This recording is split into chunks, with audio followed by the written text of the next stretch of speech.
Welcome to The Naked Truth. And now, your host, Bridget Barclay.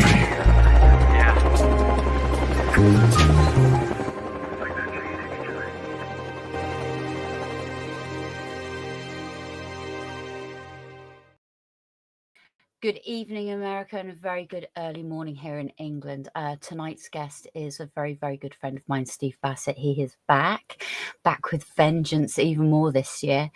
I'm sure everyone is totally aware who Steve Bassett is, but today me and Steve are going to be talking about the drones and the real UFOs that are going on around the world, and also the recent egg-shaped retrieval footage, because that needs to be talked about. There's controversial and all of that stuff, but we're going to talk about that. But with Steve, he organised and conducted the citizen hearing on disclosure in National Press Club in Washington. He is the co-founder of the Hollywood Disclosure Alliance in Los Angeles, media organisation to help all of us with UAP disclosure on every single front. Listen, we haven't got a lot of time. Our internet here in England is really bad. It's hit and miss. So we're just going to go for it. Steve Bassett, are you there? Yes, and you're coming through quite well. The internet is working, okay. Whatever the cable is under the ocean is doing just fine. Well, let's just keep our fingers crossed, because it has been hit and miss.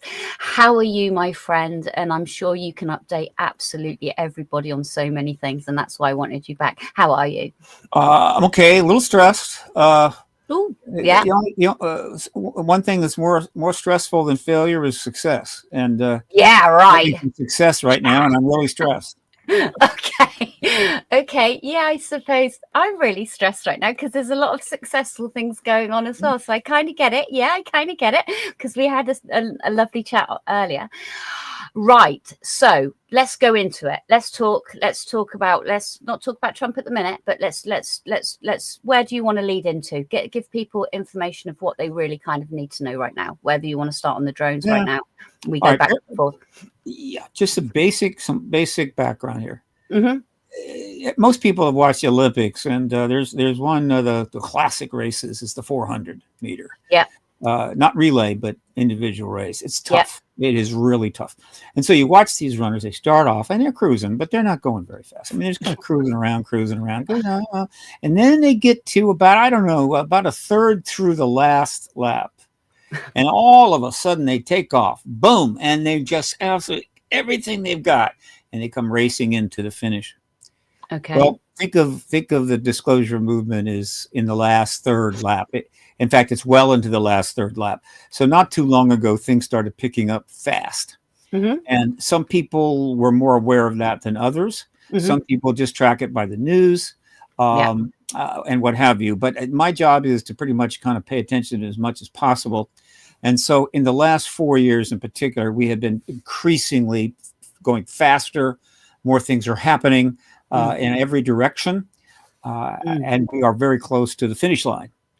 To categorize this, over the last 4 years, a lot is happening in Hollywood. A lot of major A-list people have figured out this is going to be a big deal. They're putting together docs. They're putting together streaming series. All kinds of stuff is in play. I wish I had a piece of action of all of them, but I don't. But the thing is that that's happening. And so the amount of stuff and content that's coming out and will come out is growing very quickly. And then in Washington, D.C., we're making unprecedented progress. Eight hearings, 4 pieces of legislation, members of Congress coming out and simply matter of fact saying that, this is non-human tech, and others of rank and station, which has happened before. Gordon Cooper and Dr. Edgar Mitchell, but back then that was not the last third of the race. It was kind of in the early laps. But now, there's another hearing coming up very soon. It's going to be under Nancy Mace. It looks as if the nuclear weapon shutdown witnesses, the most important of all, in my view, will have their chance to testify. So it is very difficult to keep up. And then on top of all of the terrestrial matters that are taking place that are pushing toward disclosure, our visiting friends decided to join in. And also, obviously, our conversations, which is top secret at this moment in time, and Yes. you know my situation, that is going to be absolutely mind-blowing. Sure. Yeah, so it's happening for experiences as well. So starting 2 years ago, craft started turning up around our ships. We know about this. There were some videos taken by seamen that then somehow got on the internet and so forth. And when it initially came to my attention, the most remarkable thing about it was not what was flying around the ship, because you could sort of see, you couldn't see too much. But the thing is, they're supposed to shoot that down. You're a warship. You don't allow anything to fly around your ship. No, right. No, right. It isn't identifying itself. You just blow it away, because a drone, for instance, could literally sink the ship, and they didn't. They didn't do anything. So I'm going, okay, I know what that's going on there. And then a little time went by, and something happened.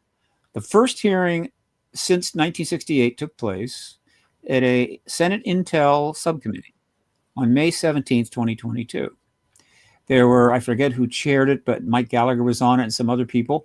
And they brought in, the reason was that it was to get a briefing from Mr. Bray and Mr. Moultrie, who were the current people running the UAP task force, which had been set up by the previous year's legislation. And they came in to give them a report card, right? A little of this, a little of that, nothing much, right? They weren't there to present any major evidence. They were just kind of there to check in. It was mostly for show. And most people were disappointed. They hated this, I get it. But I understand the process. So it was, so in a sense that briefing was not particularly important, except, lo and behold, in the middle of that briefing, they trotted out one of those videos of these things going around one of our ships at night. And I'm going, why did you do that? What is the purpose of bringing in that video into that briefing, which is really a not particularly significant briefing that's not going to say much? When they were asked about Malmstrom, I don't know what Malmstrom is. Malmstrom, where's that? But here they brought this in, and then Bray kind of did a little debunk on it and pointed out, well, it's an angle of attack or the lens or whatever the hell. And I finally figured out the reason that they brought that film in is that thing was causing a lot of problem for the DOD on the internet. Because a lot of people are watching it and going, wait a minute, you're not shooting him down. Yeah, and right. So kind of cool that down. So they brought it in, he debunked it, and off they go. And then we didn't see it for a while. What apparently was going on was the beginning of the biggest UFO flap in history. Now, anybody in this field knows what UFO flap, maybe some of your listeners don't. But it's when you have a lot of sightings over a period of time. Yeah, right. Not just one or two on Wednesday and then one a month later. No. We're talking sightings happening a lot and over a period of time. They call it a flap. A lot of reports are coming in to MUFON and Newfork and all that. And there have been a number of them over the last 70 years. The most famous flap occurred in July of 1952, exactly 5 years after Roswell, in which plasma balls, fireballs, what am I going to call them, were flying over the Capitol, Washington, D.C. Yeah. Remember. And I'm quite sure these are exactly the same thing that was appearing in World War II that they called Foo Fighters. Yeah. And Foo is French for fire. And this is scared the government because they couldn't do anything about it. They didn't shoot them down, and they just went on for 9, 10, 11 days. And they came out with a kind of, I don't know, silly, ridiculous explanation. General Sanford did an interview, kind of calmed things down, and then they went away. But as a result of this is when they finally called together a CIA panel called the Robertson Panel to advise the government on what do you do? What's going on here? Secret report, classified, didn't come out till later. And the report was extremely significant because, one, it stated that these things don't pose a threat. Well, if there's nothing there, you don't need to point out they don't pose a threat. So they acknowledge there's something there. And that the real threat was the growing public interest in it. And they needed to kind of do something about that, and thus became the formal truth embargo. So that was 1952. And we've had a few others. What's happened in the last 2 years is the biggest UFO flap ever. Yes. And so what they started doing is flying multiple, again, Foo Fighters, plasma balls, whatever the hell you want to call them, various sizes, started turning up in numbers primarily over military bases Mm-hmm. and some nuclear sites or nuclear facilities and other sensitive areas, which is important. Because if they were flying over, I don't know, the middle of Montana or over some cornfields in Kansas, who cares? Which they still do. Which they might, but yeah. you know, it's not a big deal. But if they're No. flying over a military base, Yeah. the government's going to have to respond to that. There's going to be questions. And so this was going on, and we were sort of getting a sense of it. It was stuff was turning up, but I you know, there's always sightings. There's always this background noise of sightings. Yeah, but they're still important. We still need those sightings. Absolutely. They still need the sightings put in place. Yeah. And then it escalated. A couple of months ago, it suddenly got really big. And they moved east, and they started flying over sensitive government facilities in the east area, New Jersey, Pennsylvania, Connecticut. And it's so densely populated here that even if you're just flying over a military base to make a point, there's a whole lot of people just living their lives in the neighborhoods, and they're seeing it. Okay. So it became a really big deal. And so I'm suggesting that all of this for 2 years was the extraterrestrials making a decision to create a massive UFO flap for a purpose. Now, the effect of it was to put the U.S. government in an impossible position. By the way, they were also flying over some UK bases too. Oh, I know that. Yeah. But primarily here in the U.S. And so it was an impossible position for the U.S. government because obviously they're going to get asked questions about this. It's just something the media can't ignore. And on my print media archive on my website, so far, in terms of professional journalism, I've logged in about 200 plus articles about the drone swarms. Okay. So it's well covered.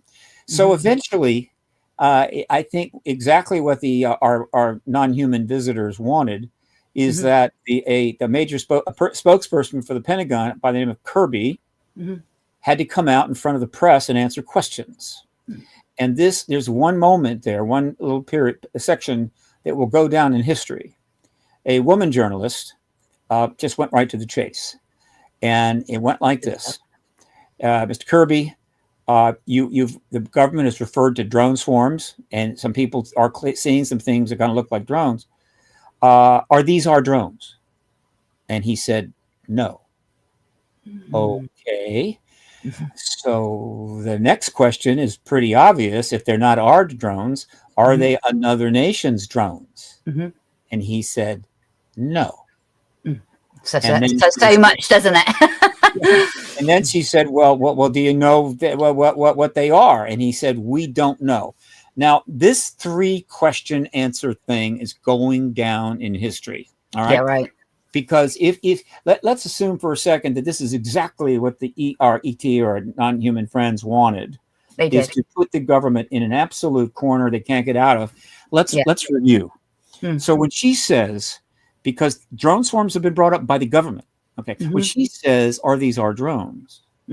He could say no or yes. If he says yes, the next question is, why is the government flying drones over multiple bases and the UK and so forth? What is it, a program? What, you're not telling us? What the hell is going on? Or this is insane. And so he can't say yes, say no. Okay, fine. Safe. So far safe. And then she asks him, well, are there another nation's drones? In which case he says no. Well, those of us who have taken some logic studies and understand, the mathematics of logic know that is impossible.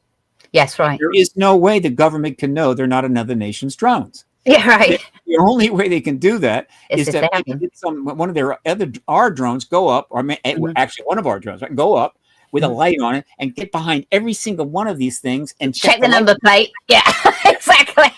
Is it a French license plate or a United Kingdom, Chinese, Russia, whatever, until they check them all, and then they would know, or they're not another nation. But of course, they can't know that. It's a negative. So he cannot say no to that, but he had no choice. Because if he says yes, then the next question is, sir, are you saying that there's other nations flying drones, possibly even our adversaries, over multiple bases in the United States, and we're not shooting them down? We're not even sending up intercept craft by and large, step 1 or 2. And of course, he can't answer that. So he had to say no. which is ridiculous. And then she asked him, of course, do you know what they are? And of course, he can't say that. So he says, we don't know. And so this is absurd, ridiculous, embarrassing. It's Absolutely. one of the most embarrassing things that any spokesman for the Pentagon has had to do with. Okay, so then that's over. All right, now, I had already started. I had already started publishing or doing interviews. And what I consider the only explanation for this, and I've been repeating this for weeks and weeks and weeks now, maybe 50 podcasts. After giving it careful thought, without having to sneak into the Pentagon and break into some files, there is only one explanation for what is happening. Only one. I mean, I've heard a couple of other efforts. I give them some points. One was these are a bunch of drones coming from a Iranian drone ship off the coast. Yeah, we heard that. I don't think so. All right.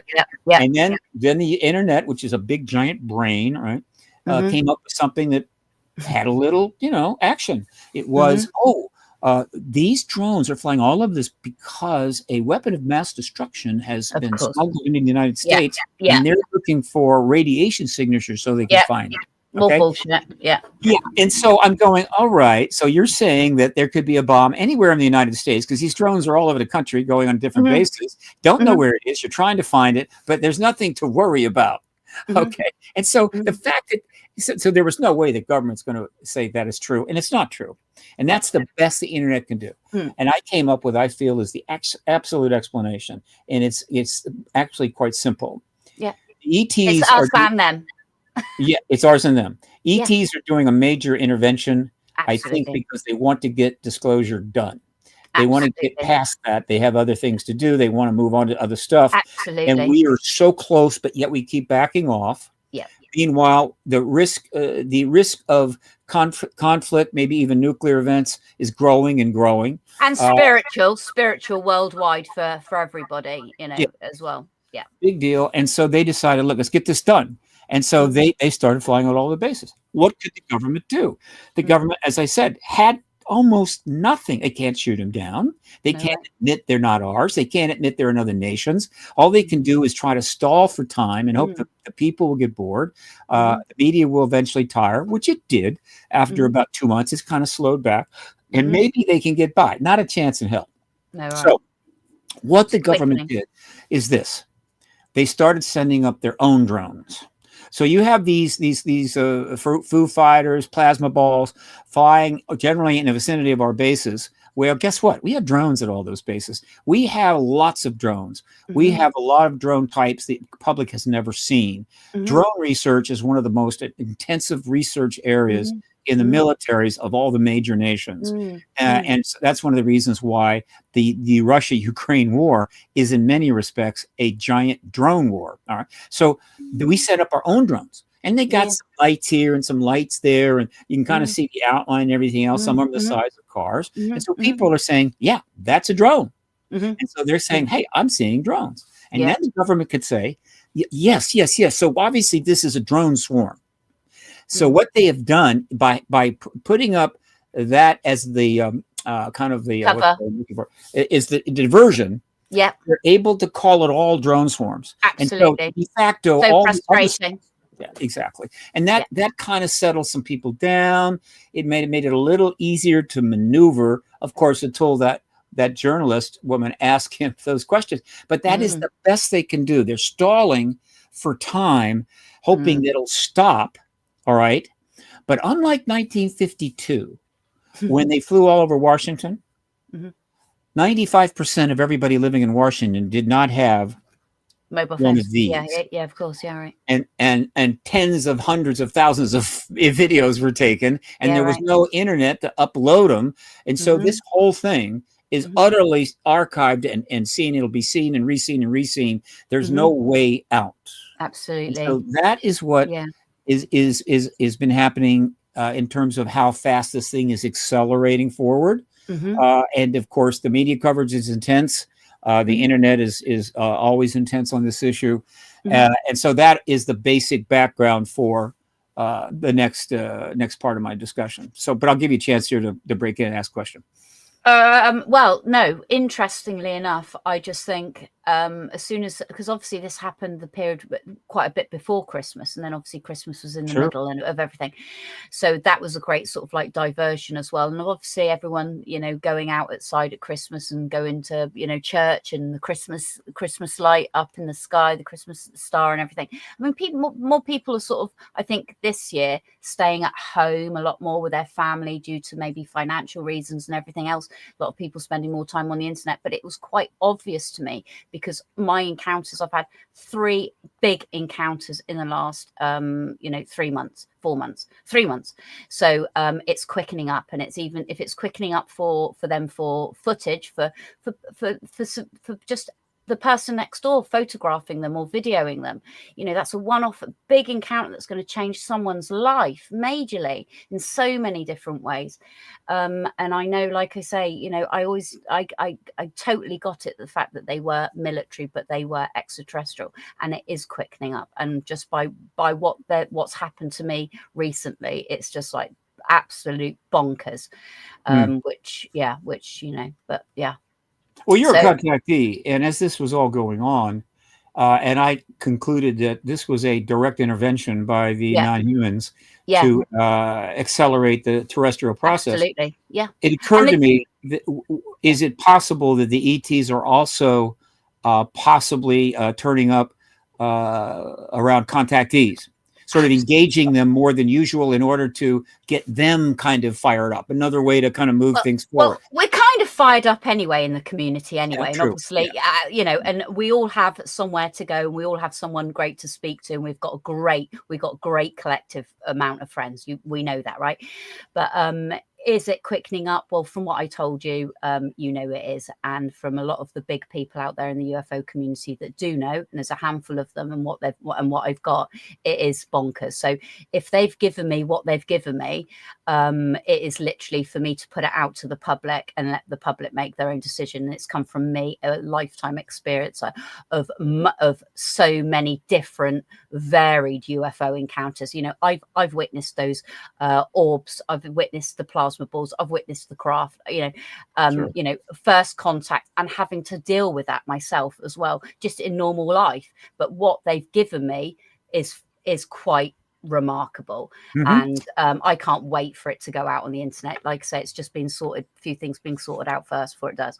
And let me be clear. These plasma effects, people had plenty of sightings of ships, defined saucers, the whole 9 yards, and they've seen that, but beautiful. not in the numbers of what we'll call the plasma effects or balls or whatever. There's more sightings like that, and they've been going on. Yeah, I was going to say, all throughout my life, I've seen the plasma balls, and you know, all throughout history, there's some amazing books out there. What's it, The Uninvited Three? Frank Taylor. All of that book is about a family that witnessed this egg ball that was following them and actually wouldn't leave the family alone. It's, you know, it goes throughout history, all of these plasma balls, or also these eggs. So it's, you know, it is there. Well, they've been around, and they're part of the contact experience. What's different now is large numbers of them are specifically flying over military bases where the press and the government simply can't ignore them. If you're having a plasma ball sighting at your farm, I don't know, out in Tennessee, and you report it and it gets picked up a little bit, okay, fine. Government doesn't have to respond to that. They don't have to do anything. So they have this technology. They use it in various ways. Police officers were involved and did witness it on that one here in England as well. But yeah. But it's not gonna. That's about as far as it goes. Not now. What they're doing now is forcing literally the Department of Defense and and of course other members of Congress are then coming forward and say, "Yeah, we know about this. We know about this extraterrestrial. We're going to have another hearing and so forth." So we are, and you used a very good term called the quickening. This was a very favorite term of Art Bell. He used it all the time. He loved it. He felt that we were in the quickening. It wasn't clear if we were in a quickening or not back then, but things were interesting.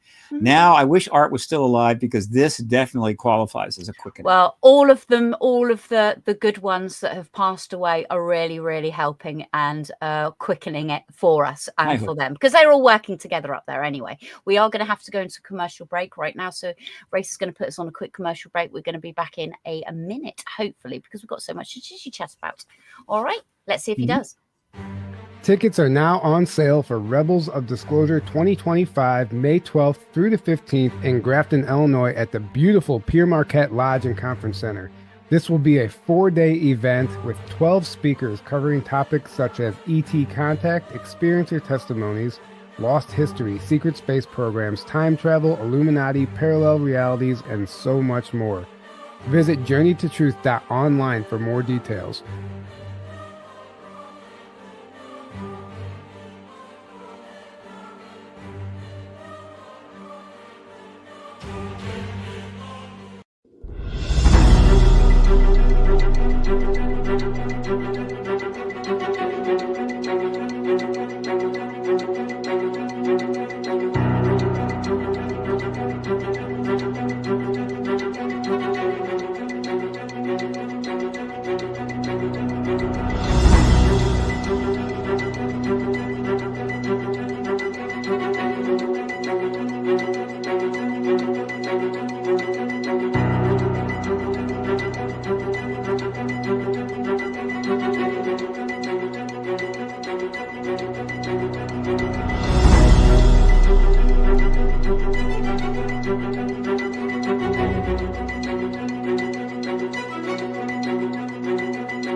The UNX Network classes and workshops are enrolling now for 2025. If you're interested in psychic protection, chakra balancing, dowsing, or perhaps healing with sound and music, visit unxnetwork.com to see our complete series of live and on-demand classes and workshops hosted by the one and only Margie K. For example, in January 2025, you could spend 4 Saturdays with Margie for her exclusive live remote viewing workshop. Margie K is one of the most accomplished remote viewers in the world, and she will share her secrets and totally unique methods in this course. Some courses are open now. Seating is limited for these live courses, so register now at unxnetwork.com. UNX members use promo code XMEM for an additional 15% discount.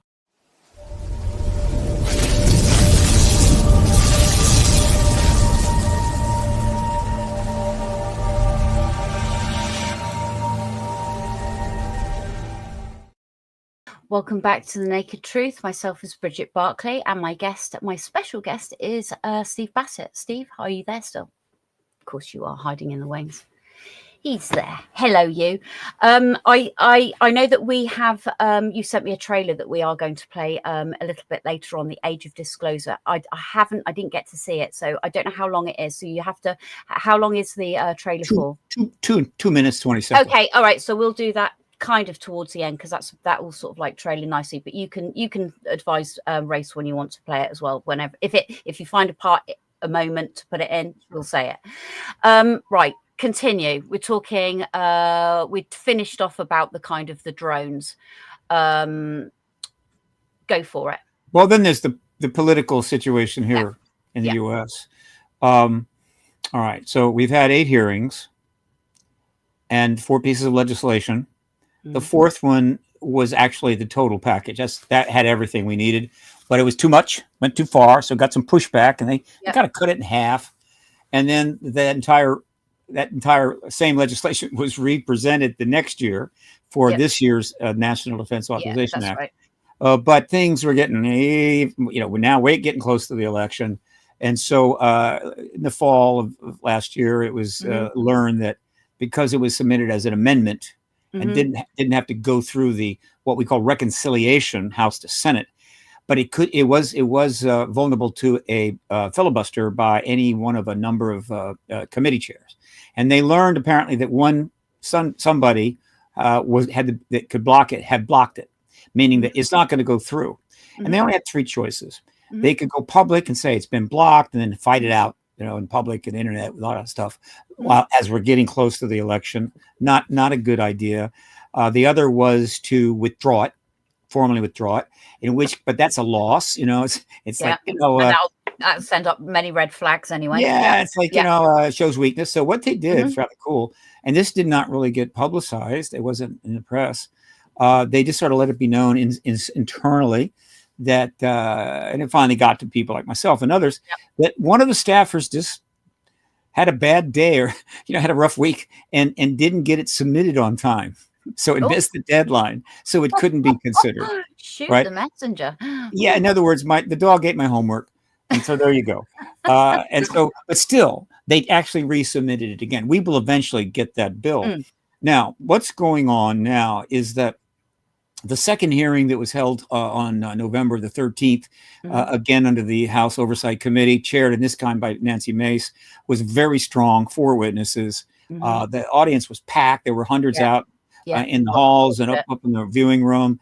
Got plenty of coverage. Very significant hearing. And 6 days later, Senator Gillibrand, this is on our Senate, which is like your House of Lords, she had another hearing, a briefing with the new director of ARROW, the All Domain Anomaly Resolution Office, named John Kozlowski. And so it's not a big hearing, not a big deal. It's kind of introducing him to the world because he's taking over for Sean Kirkpatrick, who had a real rough time, and there was some problems there, and showed the guy to be a solid guy, and that was good. They weren't going to reveal much. People are expecting, another special. No. There weren't many people in the audience. But something did happen. A couple of things were important about that hearing that someone like myself would notice, others would not, is that he did something you would expect. He said, we've been looking at some of these very well-known sightings, and he debunked 2 of them. One of them was the go fast, right? Okay. And showed that, it didn't go in the water. It's a night vision take, and it's all based on temperature. And in some places, the temperature of the object matched the temperature of the ocean beneath it, and so it looked like it just whatever. And they had some triangulation stuff. Okay, no problem. I've never said absolutely that those 3 videos were ET. I just made it clear they were the first gun camera footage that's ever released, and that was a big deal. Yeah. But then he says, well, there were a couple of things we could not explain, and he describes one of them. And anybody that goes and I'll just tip you off. If you go watch that hearing, Kozlowski and Gillibrand and Ernst, listen or watch for when he describes one of the cases they couldn't explain, because it's a very unexplainable case, right? I mean, it's really a big deal. So I'm going, okay, that was interesting. All right. But then she said something that really caught my attention. She said that, we mentioned that they spoke to and talked with Kozlowski prior to the hearing. This is standard. Very typical to talk with witnesses ahead of time, get a sense what they talk about. Absolutely. But she said they did it in a skiff. Now, a skiff is a sensitive information compartmamentalized. Okay. All right. These are the no way anybody can listen in or max security. So they talk on a skiff. Now, why did they have unusual? And so I realized, of course, why. This is where she was able to ask him the very tough questions, able to give the very difficult answers, so that they were briefed based on Kozlowski of what he has been seeing and where he intends to go and so forth. Is he going to be another Sean Kirkpatrick? No. And that was a significant tip-off. But then it gets better, because after the hearing was over, because it was a very small audience, it wasn't announced, but a short time ahead, Ron James was in there doing some filming. I was in there. We were able to get up and actually talk with her. And I let her, at that time, I let her know that hers was one of, about 35 offices that I had submitted hard copies of the witness statements and witness affidavits of the nuclear shutdown ICBM commanders. All right. And then they had those physical copies in their office at that time. And I'd also send in an electronic version of these witness statements to one of their staffers.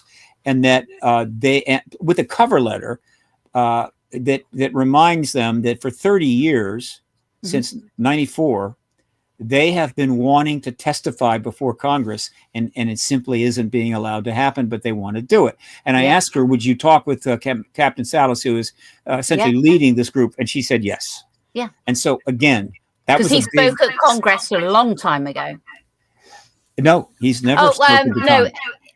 He spoke at the citizen hearing disclosure disclosure, which was a mock congressional hearing that I put together in May of 2013. But that's in an effort to show, and also I did send a link with the video of their testimony at the mock congressional hearing in 2013. Brilliant. So I'm doing what I can to get those witnesses into Congress.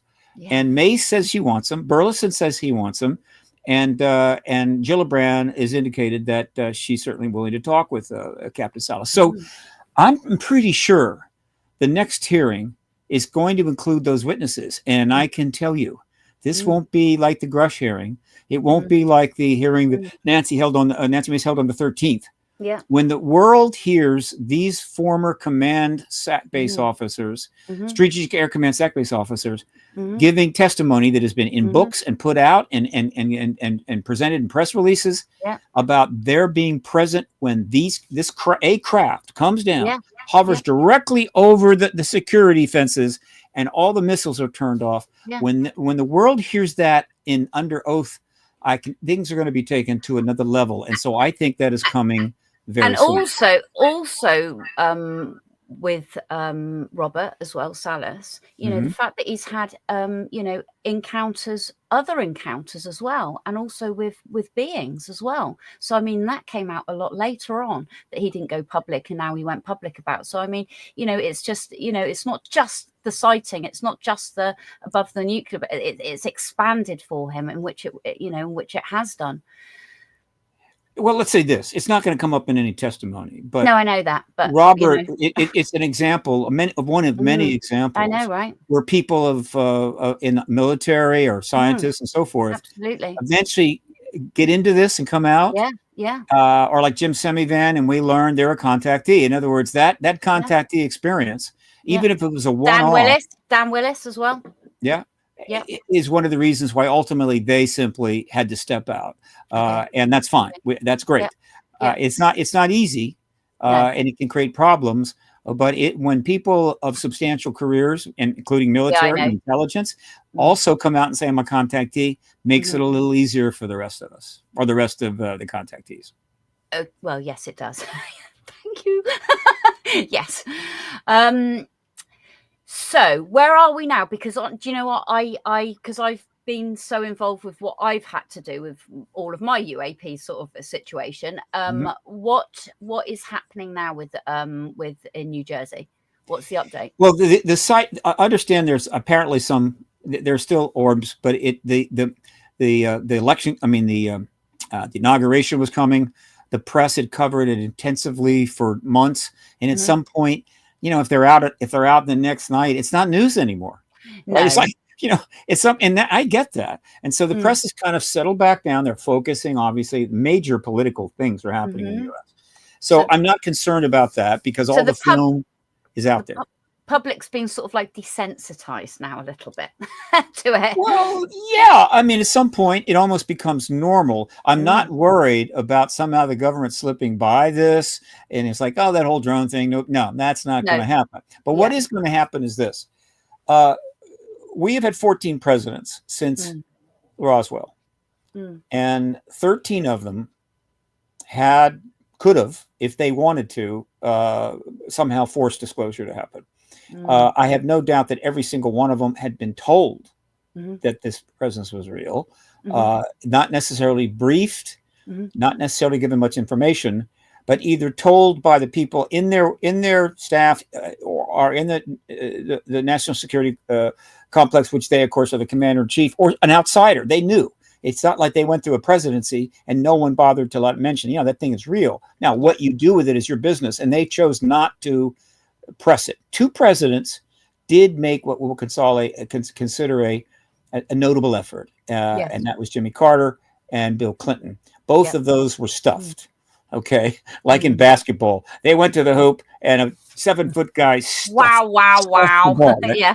yeah So 13, but Mm.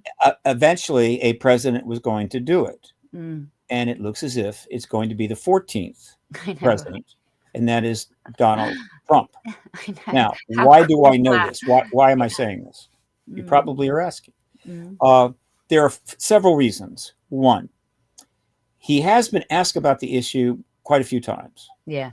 The only presidential candidate or president asked more questions about this was Hillary Clinton, maybe about the same. Yeah, right. His Yeah. answers are not particularly robust. They're kind of casual. Sometimes they're a little somewhat negative, but and sometimes they're not. But the point is that he's asked He these wants to know. questions, Yeah. and he answers them. Mm. But and one of these questions, by the way, came from his son back during the first election, first campaign, way back. So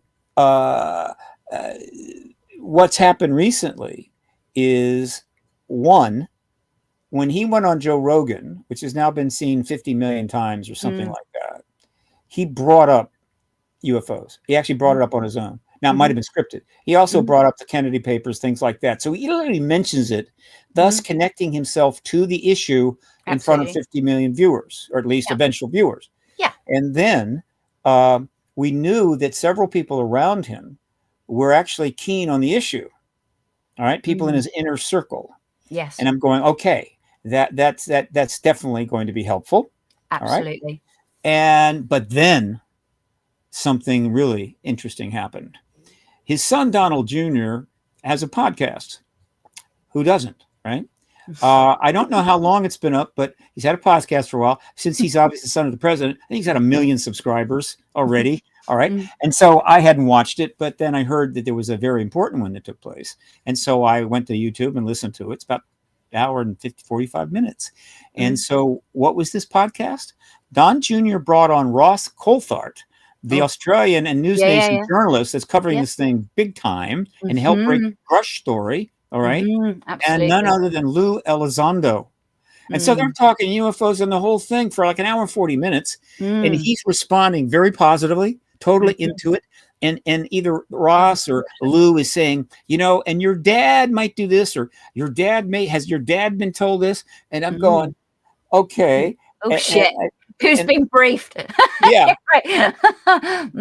So anybody that knows anything about politics and stuff knows that no way Don Jr. brings on Elizondo and Coulthart to talk UFOs for an hour and a half unless his father has green-lighted it. Absolutely. Right? I agree. Yeah. And so he's literally setting him up. Now, he's had Louis Elizondo on another time. And so Don Jr. is totally in, right? And obviously, and guess what? He's getting rave reviews for doing this. Lots of positive stuff, which everybody that's engaged in this issue in Congress new crowd. Yeah, new crowd. Yeah. Yep. And so at this point, with Nancy Mace calling for hearings, Burlitson calling for hearings, and with the Republicans pretty much leading on the issue, though there have certainly been Democrats involved, I see no reason why Donald Trump is either going to unilaterally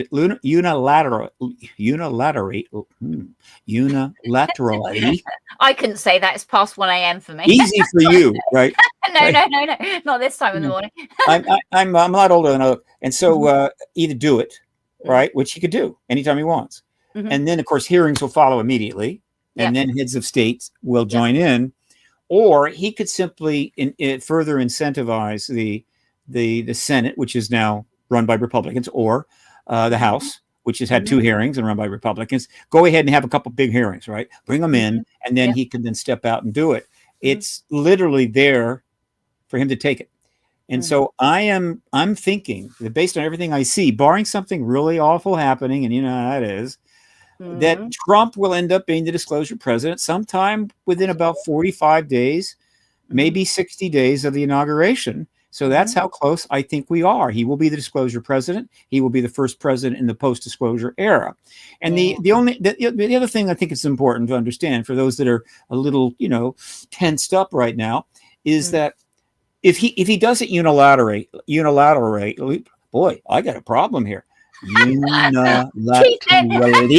If he does it unilaterally, the other heads of state may hold back a little bit, kind of state, not jump right in, right? Okay, it's Donald Trump, what's he doing? What's going on? Just watch but what's then happening.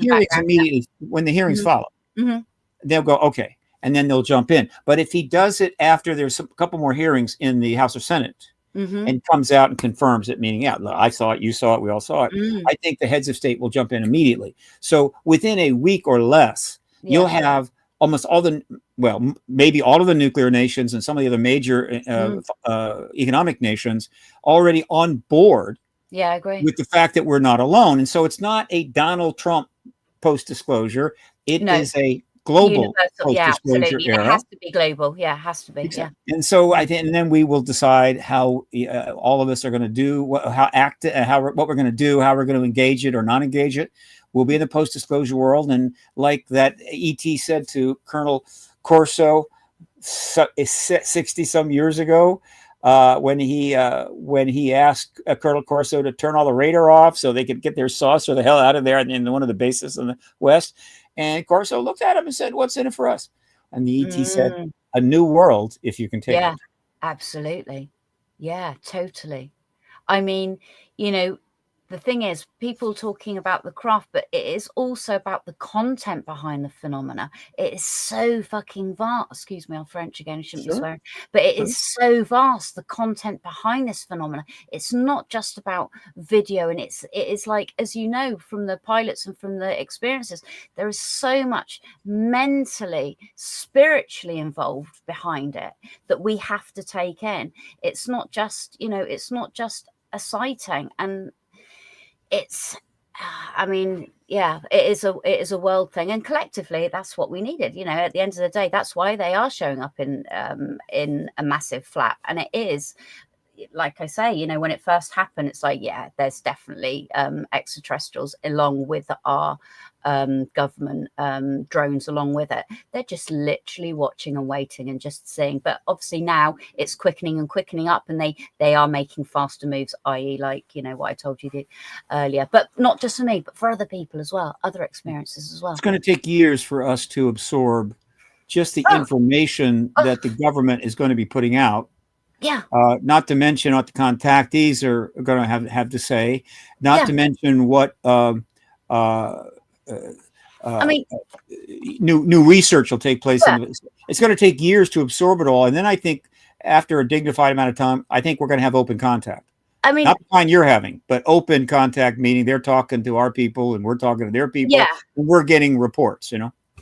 Yeah, I mean, there's got to be a deeper understanding to this. I mean, I think that all the time to myself anyway, just from speaking to people, reading, and my own contacts. But, for the military to be able to just actually be really, really friggin' open, you have to put all the cards on the table. There's no lying about any of this. It has to be total, as they say, transparency. And it will frighten lots of people. It will frighten lots of people. We've got just enough time to do some promos. I'm going to do a couple of promos. Okay. First of all, just an example of one of the extraordinary aspects of this phenomena, which we're going to have to deal with post-disclosure, is that the ETs are fully telepathic. Oh, yeah, aren't they just? And recently, some extraordinary research has been coming out on telepathy. And the leader of that research in the public sector right now is a Diane Hennessy Powell, who is an MD psychiatrist. And she was studying savants for many years, and then at some point realized that some of them were fully telepathic. So she started focusing on that. And ultimately, with the help of another lady, they're making a documentary. But leading into that documentary, they have put up the audio of many of the interviews that they did. And they're on the net, and they're quite a stir. They're called the telepathy tapes. Just Google the telepathy tapes. Thank you. And essentially, it'll blow your mind.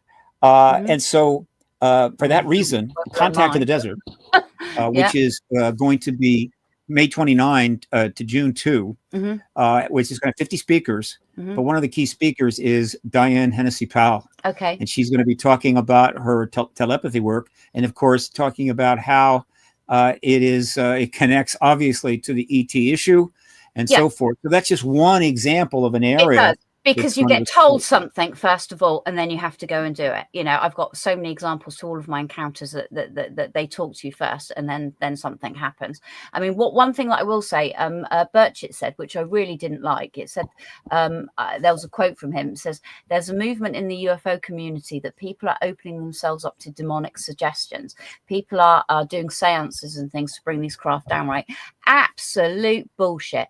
I don't know anybody in the community that does anything like that. You know, you know, obviously you've got the CE5s, you know, you've got the Stephen Greer stuff, but I don't know anybody that does anything negative to be able to do this. You can actually voluntarily have these contacts without even doing any meditation, and boom, that you're having these contacts. You know, or yes, you can do the meditation and you can have contacts, but you know, for them to put it out into the public that's denomic and we're pulling these, trying to get these crafts down. I don't know anybody that does anything like that. I just wanted to say that. It's a misinterpretation of CE5 ethics. Totally. It's so bad them saying that, because don't put me in the category, and don't put any of us experiences in that category, because we don't work like that at all, and ETs don't work like that with us at all. Right, so we're going to go and show the Age of Disclosure, the trailer that you sent. And so but Contacting the Desert, folks, contactthedesert.org. It could be a massive celebration. I will have like 5 or 6 presentations and panels and all kinds of stuff. I'm kind of one of the producers, so I hope you'll come and join me there. Indian Wells, south of Palm Springs, May 29 to June 2. Now what I want to do now is show you the trailer that just came out of a major doc that's coming out. Race has it. I sent it to Race, so Race can play it his end, if that makes it easier. Race, go ahead and play it. If you have a problem, I have it up as well. Okay, drum roll, Race. The American people are ready to receive the truth.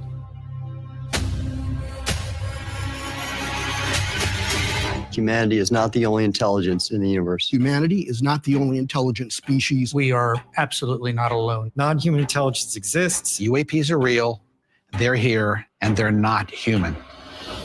I spent 25 years as a senior official with the CIA. I worked on highly classified UAP program. 28 years as an astrophysicist. I served as the 4th Director of National Intelligence. Director of Aviation Security in the National Security Council. The 1-star admiral after 32 years of service. People that come forward with this, I feel like they've taken their life in their own hands.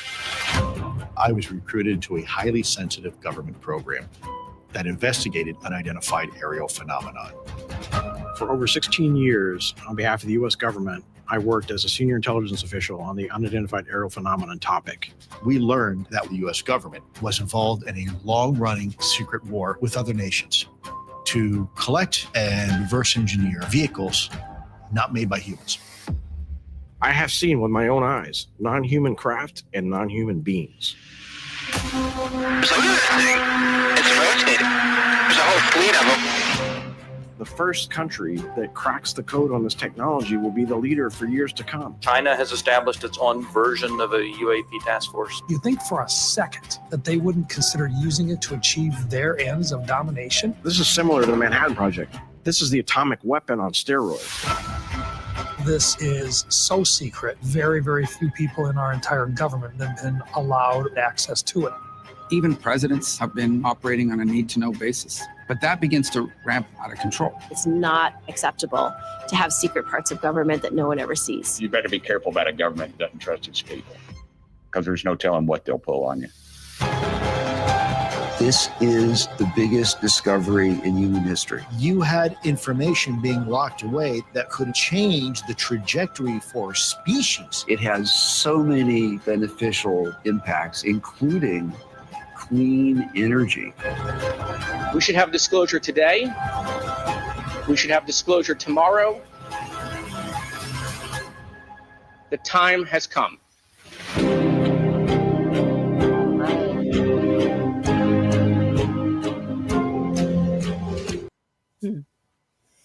Wow, bravo. I feel honored and to be a part of the disclosure with everybody, because that is absolutely phenomenal. And that's going to go to the theaters, right? Did you say? Well, I don't know, but I do know this. As I said, that's brilliant. Major movement, major action is taking place in Hollywood. Finally, the big guys are getting into it. J.J. Abrams, A-list. studio had 2 series, UFO and Beyond UFOs. Yeah, that's right. Steven Spielberg did another documentary series, Encounters. Other docs are in the works. This one is a very, very high production, well-funded documentary produced and directed by Dan Hara. And he's a longtime Hollywood guy. He's a pretty high level guy. And so there's a lot of money behind this. And he was able to interview 80 people. All right. Because he had the connections and the money and everything else. There's a lot of my colleagues and everything. They're doing docs and they're pretty good. But without the big funding and the access to some of these Hollywood bigwigs, there's only so far we could go. Well, okay. I hope as more of these docs are made, they reach out to more people in this field who have been in it for decades to get our thoughts and thinking. But what he's done is brought together 80 witnesses, or 80 people of high rank and station all over the place. It is going to hit like a bomb. And I believe that it's good enough that I hope, because I don't know, they haven't told me, that this could be the very first UAP disclosure documentary ever that gets the theatrical distribution, which is 2,000-3,000 theaters, domestic and abroad, the big screen. And for that to be up on the big screen. That's like watching Close Encounters for the first kind at a drive-in, isn't it? It's like, whoa. It takes it to another level. Yeah, right. Millions will see it. And more importantly, right at the time that we're in the process of getting. So the timing is perfect. It could end up making a ton of money. And so I hope upon hope that Dan Hara will get theatrical distribution. Hollywood has never given a doc distribution for a reason, not because they can't make money. They know they can make money. They don't cost much to make, but because I think the deal, implicit or explicit deal that Hollywood and the film industry had, the big guys had with the government, make all the ET movies you want, make billions of dollars, and they have 100 plus, maybe $200 billion, but don't stick documentaries up on those big IMAX screens, because that puts pressure on our truth embargo, and they've gone along with that. I could be wrong, but I know enough about docs and what it costs to make them and how well they do. I know one political documentary that just made nearly $300 million. And so the idea, and the issue is incredibly well known, the idea that they can't put a doc when they put other docs up on the big screen. I believe there was an understanding. I'm not too out of shape about it, not too nonplussed. I get it, but I think now that's changed. And so this could be it. It will be huge, and it will first show at the Texas Southwest Film Festival in Austin, Texas, on March the 7 to 15. It is a pretty well-known film festival. I believe that's going to be its first showing. It might be sooner. And so that's another example. Is that the first time it's been shown today on my show? It could be. Right. No. This was the trailer. Okay. Yeah. The premiere of the film might be at the film festival in Austin on the March 7th, but there might be an earlier one. But this is the one we know about. Okay. Listen, Steve, we've got to wrap. I thank you so much with all of my heart, as always, for doing what you do. And thank you so much. You're going to come back again, as always, and have another chitty chat. But listen, exciting times. I'll keep you informed. I'll be in touch in the next week, and let's see what's going to happen soon. Some marvelous things. ParadigmResearchGroup.org. Subscribe. I'm a 501c3 now. Tax deductible donations for Americans. Sorry about the Brits. Okay, no, it's all right. You're all in the loop on the bio for absolutely everything, because Sarah put everything down. Listen, Steve, thank you so much, my dear friend. I love you very much, and thank you everyone for tuning in. And go to Steve's website, and all of the information is there for you to look into anything further. And just stay awake, people. All right, take it easy. Bye from me.